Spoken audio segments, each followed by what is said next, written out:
and choosing the smallest sample, Simon placed it in an ashtray and lit it. The effect was even more startling than in the open air. It burned bright blue, which couldn't be seen in the sunlight, but in the small space, the fumes were horrific. Everyone but Simon left the room until 1 minute later, this tiny sample burned out. I had a hidden belief in the group. Although we had the same objective of searching for Sodom and Gomorrah, but I had cynical kind of ideas by saying, yes, it did happen, but it's 300,000 ago, and how can we geographical space? What made us believe it was there? What happened as we light one of the ball? Actually, I was the first person to run out of the room by screaming, I believe, I believe, I believe. Can you imagine thousands of these balls all burning at once? You would definitely be choked to death and be unconscious long before the flames got to you. At dinner that night, the whole conversation revolved around their discoveries. Simon and Emma thanked God and each other for the most exciting day of their lives. The group visited many of the sites that the Holy Land has to offer.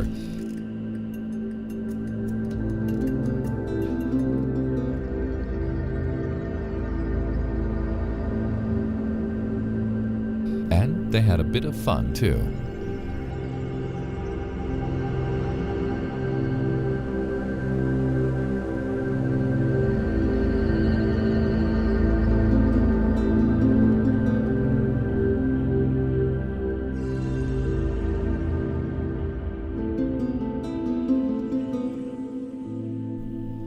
With only 1 day of the trip remaining, Simon wanted to try and find Sodom and discuss the idea with the group. 6 members decided to go. Transport was found and they set off for the southern shores of the Dead Sea. About 35 kilometers past Gomorrah, they found a road sign reading, "For Mount Sodom." The party disembarked and began to scale the hill. Not being experienced mountaineers and all having different levels of fitness, they were soon separated. Paul was well ahead of Simon, whilst the others lagged behind him.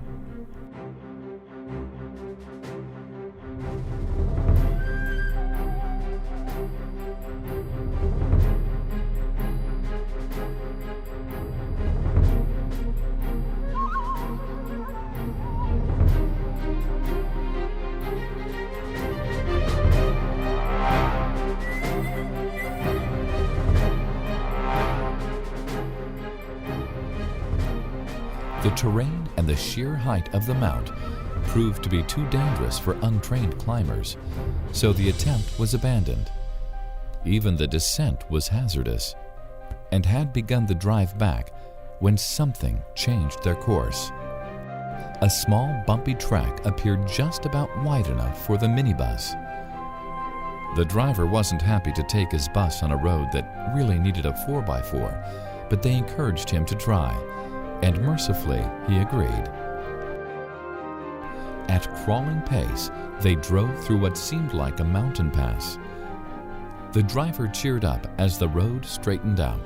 Suddenly, what they had come all this way to see was right in front of them. Unlike Gomorrah, which is on the open plain, this site was snuggled between 2 mountains. Stopping at a sign which informed them that they were now in the Judean Desert Nature Reserve, everyone alighted from the bus. Foot slogging up the uneven track, the telltale signs that Simon had become so adept at spotting were obvious to him, if not to the others at first. Having studied video and written research for months, he was convinced that he knew what he was looking at. In Sodom, I wondered what these strange shapes once looked like. In the book, The Exodus Case, I found pictures showing typical villages in ancient Haran. The similarity is striking. Like Gomorrah, the cream ashen structures against the brown-colored mountains was even more marked at this level. but the architecture and layout of the city was very different. The buildings seemed to be arranged in terraces.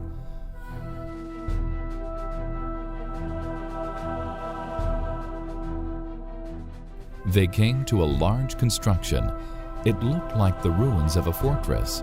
The base reflected the style of buildings in Gomorrah, but part of it was topped with a stone wall.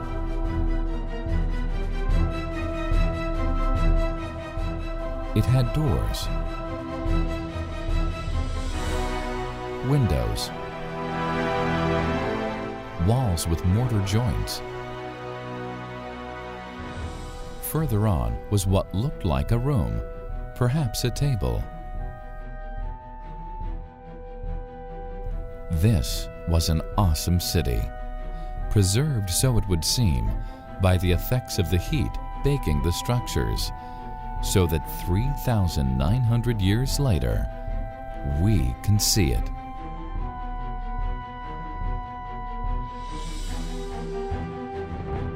If he condemned the cities of Sodom and Gomorrah by burning them into ashes and made them an example of what is going to happen to the ungodly,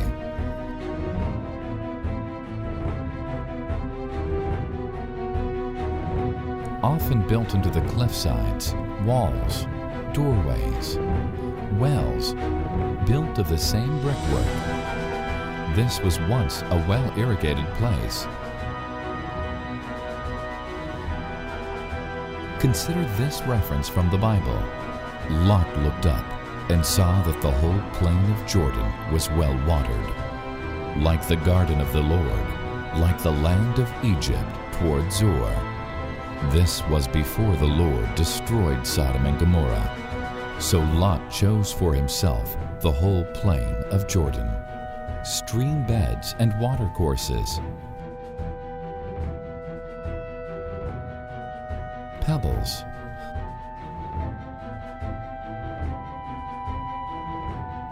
water in abundance running right through the city, dams directing water sometimes under buildings, structures lining the banks of the streams,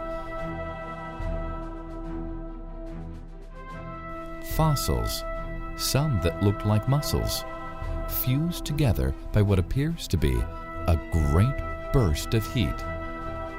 The constant clarity of the difference in color between the buildings and the background. Even today, Middle Eastern cities make use of cliffs and mountains to build houses into.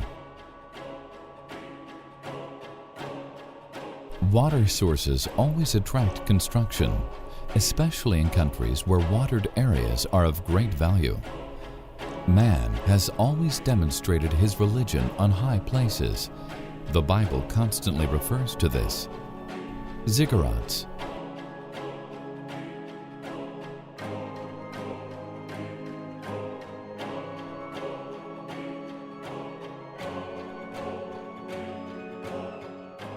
sphinxes,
thousands of tons of touchable, visible history. But perhaps still not enough to convince a scientific generation like the one we live in today.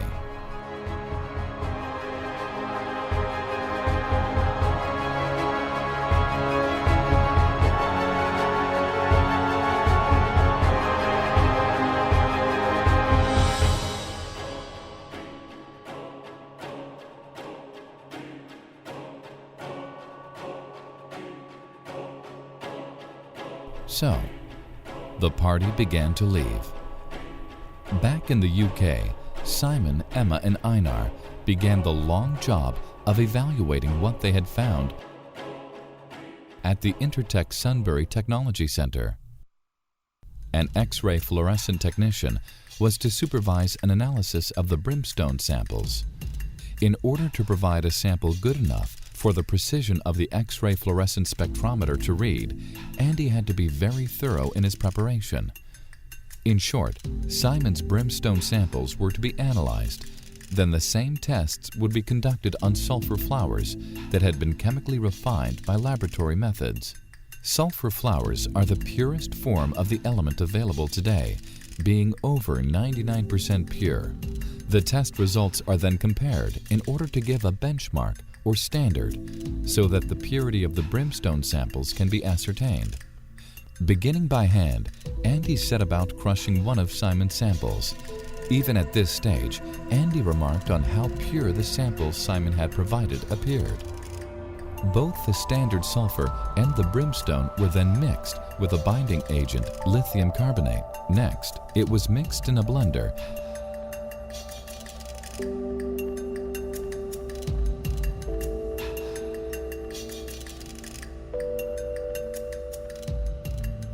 and then pressed in a machine to a compression of 40 tons.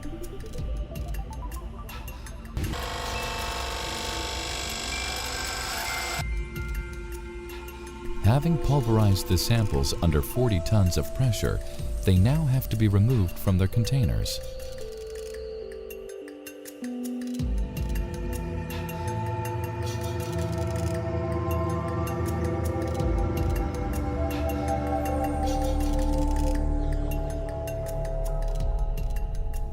What they are left with is this.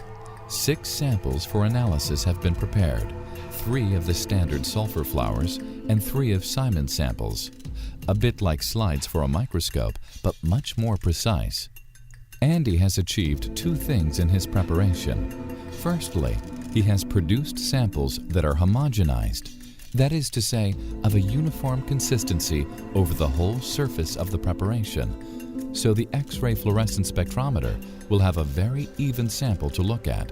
If only one test is done or only one concentration used, there is a greater chance that mistakes can be made. The amount of the substance they are analyzing shows up in proportions relative to the binding agent or other ingredients in the sample. Each concentration will give a result showing the percentage of the purity of the sulfur and identify the other elements in the sample. If the percentages are about the same, we can trust the results to be accurate. I'm getting higher results of the sample that Yeah. you sent. Nothing can be 150% of itself, can it? What was happening was difficult to grasp. But if you're finding it actually sort of embedded in the walls and We things had like that. to cut them out with the walls. Right. No. Yeah, my husband spent an hour cutting out Right. one out of actual rock where it was just so embedded in the rock because you Right. couldn't actually pull it out. Right. I've got a prize specimen at home. It's about the size of my fist, Right. and I cut it right out the rock, and I stood in the rock, left it in there, where it's come down Right. and embedded itself. Right. It may have burnt for some time, and then Yes. Yeah, because the outside probably would be very hot and therefore it would Yeah. burn then. Yes. No, I haven't seen anything like that. Emma had questions also. Could this possibly have been volcanic activity? Mount Sodom may be a salt dome, another natural source of sulfur. However, if that were the case, a substrata of crystalline sulfur would be the kind we would discover there. Or possibly it is volcanic. But even if it is a long way from the city, too far away